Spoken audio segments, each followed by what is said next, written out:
नमस्कार साथियों। कई बार विवाह के लिए संवाद हमारा कई बार होता है। विवाह के लिए बातचीत के कई दौर चलते हैं और चलते चलते ऐसा लगता है अब शादी हो जाएगी, अंत समय पे फिर वो विवाह टूट जाता है।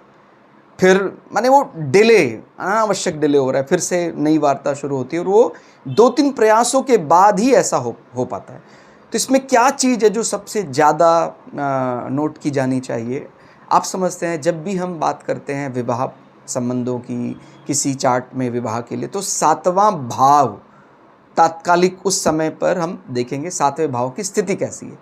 यदि 7वें भाव में शुभ ग्रह हैं, फंक्शनल बेनिफिट प्लैनेटों का प्रभाव ज़्यादा दिखाई दे रहा है, तो ये संबंध सामान्यतः अच्छे से हो जाएंगे, बढ़िया से निभेंगे और वो सारे कदम जल्दी जल्दी हो जाएंगे उसके।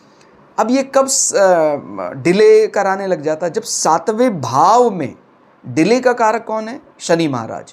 शनि भाव में अनफेवरेबल होकर बैठ जाएं या दृष्टिपात कर दें तो फिर वो ऐसे ही चलता है, माने चलते चलते फिर वो रुक गया, डिले हो गया, ज़्यादा समय लग रहा है हर स्टेप में।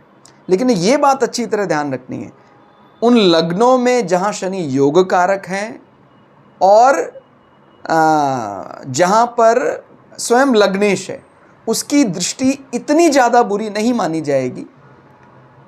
और 7वें भाव में यदि शनि महाराज उच्च राशि के होकर बैठ जाते हैं तो भी हमें ये माने एक प्रकार का ओवररूल हो गया कि अगर कुंभ लग्न है, तुला लग्न है, तो शनि की दृष्टि यदि है, ध्यान रखना बैठना तभी भी नहीं चाहिए वहाँ पर, क्योंकि कुंभ लग्न होगा तो फिर वहाँ सिंह राशि होगी, फिर शनि महाराज बैठकर डिले कराएंगे ही। लेकिन अगर लग्नेश दृष्टिपात कर रहा है तो फिर वो सामान्यतः डिले नहीं देंगे। लेकिन यदि वो अनफेवरेबल राशि में आकर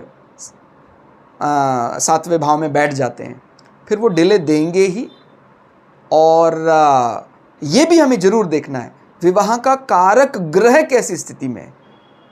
अगर शुक्र महाराज स्वराशि के हैं, बली होकर बैठे हैं, तो वो क्या है? रति सुख के लिए, वो सही समय पर रति सुख का परिचायक है, तो माने वो एक बैलेंस करने का काम करते हैं। यदि शनि प्रतिरोध दे रहे हैं, शुक्र बली हो जाते हैं, तो बैलेंस हो जाता है। तो ये भी जरूर देखना है कि डिले के साथ साथ यदि कारक ग्रह शुक्र बलवान है तो बात बन जाएगी। वो जो डिले है वो करा नहीं पाएंगे शनि चाह कर भी, ऐसा समझना चाहिए।